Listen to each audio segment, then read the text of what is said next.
Hello everyone, তোমরা সবাই কেমন আছো? অনেক দিন পর চলে আসলাম আর একটা নতুন ভিডিও নিয়ে। আর আজকে সকাল সকাল আমি আর মা রেডি হয়ে বেরিয়ে গেছিলাম, কারণ আজকে যাব আমি আমার মেজদির বাড়ি। তো অনেক দিন পর মা আর আমি একসাথে যাচ্ছি মেজদির বাড়ি। তো তার জন্য হরিণঘাটা চলে গেলাম। হরিণঘাটা গিয়ে অটোতে উঠে পড়লাম, যেহেতু হরিণঘাট থেকে এক অটো মেজদির বাড়ির সামনেই নামায়, তো তার জন্য অটোতেই আমরা যাই।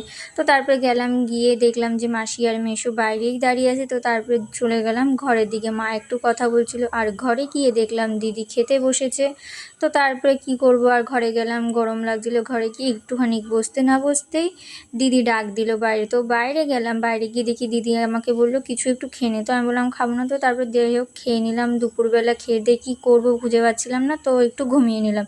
ঘুম থেকে উঠে দেখলাম দিদি চা করে নিয়ে চা খেতে খেতে দিদিকে বললাম ফুচকা খেতে ইচ্ছা করছে। তো তারপরে দিদি দেখলাম দাদাকে বললো ফুচকা এনে দিতে, আর ফুচকার সাথে সাথে দাদা চপও নিয়ে এসেছিলো। আর দিদিদের বাড়ির ওখানের ফুচকা আমার খুব ভালো লাগে, তো যার কারণে আমি দিদি ফুচকা আনার সাথে সাথেই দিদির জন্য আর ওয়েট না করে আমি নিজেই খেতে শুরু করে দিলাম। কারণ আমার দিদিদের বাড়ির ওখানে যে ফুচকাটা, সেই ফুচকাটা খুব ভালো লাগে। আর এমনিও ফুচকা খেতে আমি খুবই ভালোবাসি, তো তার জন্য আর দিদির জন্য ওয়েট করলাম না।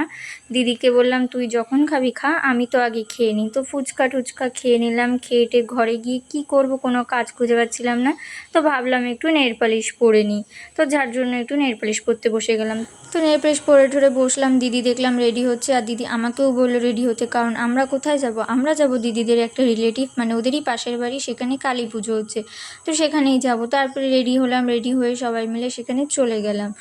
গিয়ে ঠাকুরকে নমস্কার করে নিলাম, করে সোজা চলে গেলাম খাওয়ার ওখানে। কারণ অনেকটা রাত হয়ে গেছিলো, যেতে প্রায় 11টা বেজে গেছিলো। তো গিয়ে খেয়ে ঠেয়ে নিলাম, বেশিক্ষণ আর বসেনি, কারণ পুজো তো অনেক রাতেই হবে, তো তার জন্য আর বসেনি কেউ। আর এমনিও সারাদিন সবার খুব খাটাখাটনি হচ্ছে, দিদিদের বাড়ি কাজ হচ্ছিলো, তো তার জন্য তাড়াতাড়ি করে খেটে বাড়ি চলে আসলাম। তো পরের দিন সকালবেলা ঘুম থেকে উঠলাম, আর ঘুম থেকে উঠে দেখি সবার রান্না বান্না খাওয়া দাওয়া কমপ্লিট। আমি অনেকটা লেটে ঘুম থেকে উঠেছি, প্রায় 11টার দিকে ঘুম থেকে উঠেছি, আমাকে কেউ ডাকেও নি। তো তারপর আমার আর খেতে ইচ্ছা করছিলো না, কিন্তু মা বললো কিছু একটু খেয়ে নে। আর দিদিও বকা দিচ্ছিলো যে কেন খাবি না, খেয়ে নে। তো মা ভাত মেখে দিল, মা বললো আমি মেখে দিচ্ছি, তুই অল্প করে খেয়ে নে। তো খেয়ে ঠেয়ে ঘরে গেলাম, আর ভালো লাগছিলো না। দিদি বাড়ি গেলে আমার একদমই ভালো লাগে না, কারণ কোথাও বেরোতে পারি না, কিছু করতে পারি না। তো দিদি বললো যে মেসো যাচ্ছে মাঠে এঁচোড় আনতে, কারণ দিদি বাড়িতে সবজি পাঠাবে, তাই মেসো এঁচোড় বাগানে যাচ্ছে এঁচোড় কাটতে। তো ভাবলাম যে ঘরে বসে বসে তো বোরই হচ্ছি, তো মেসোর সাথে চলে যাই। তো তারপরে গিয়ে দেখলাম মেসো গাছের থেকে এঁচোড় পারলো, পারার পরে মেসো বললো তাহলে সামনে কলা বাগান আছে, তো যেখানে যাই। তো তারপরে মেসোর সাথে কলা বাগানে গেলাম, গিয়ে দেখলাম ওখানে অনেক কলা গাছ ভেঙে পড়ে রয়েছে, বড় বড় কলার কাঁদি। তো আর মাঠে এত পরিমাণে রোদ, আর আমি অনেক দিন পর মাঠে গেছি, মানে মাঠে বলতে বাড়িতে মাঠে গেছি আমাদের এদিকে, কিন্তু দিদি বাড়ি গিয়ে ফার্স্ট আমি মাঠে গেলাম। তো তারপরে দেখলাম মেসো একটা গাছ থেকে কলার কাঁদি পারলো, সেই কলার কাঁদিতে অর্ধেক কলা পাকা। তো যাই হোক, তারপরে মেসো এঁচোড় আর কলা নিয়ে বাড়ি চলে আসলো। আর বাইরে এত পরিমাণে রোদ কি বলবো, মানে খুব কষ্ট হয়ে গেছিলো।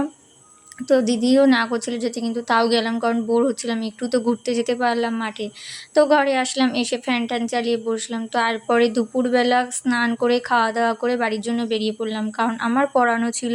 তো যার কারণে আমি মাকে বললাম তাড়াতাড়ি দুপুর থাকতেই বেরিয়ে পড়ো। তো তারপর দিদিকে টাটা করলাম, দাদা মেসো সবাইকে টাটা করে চলে আসলাম। তো যেহেতু অটোতেই যাই অটোতেই আসি, তো তারপরে অটোতে উঠে পড়লাম, আর অটো থেকে নেমেই চলে আসলাম হাঁটতে হাঁটতে বাড়ির দিকে। আর আমার এতটা লেট হয়ে গেছিলো পড়াতে যাওয়ার জন্য, তো বাড়ি এসে আর মা তালা খুলছিল, ততক্ষণ আমি আর ওয়েট করলাম না, আমি ঘরে না ঢুকেই আমি চলে গেলাম সেখান থেকে। তো ভিডিওটা ভালো লাগলে লাইক কমেন্ট শেয়ার করে দিও।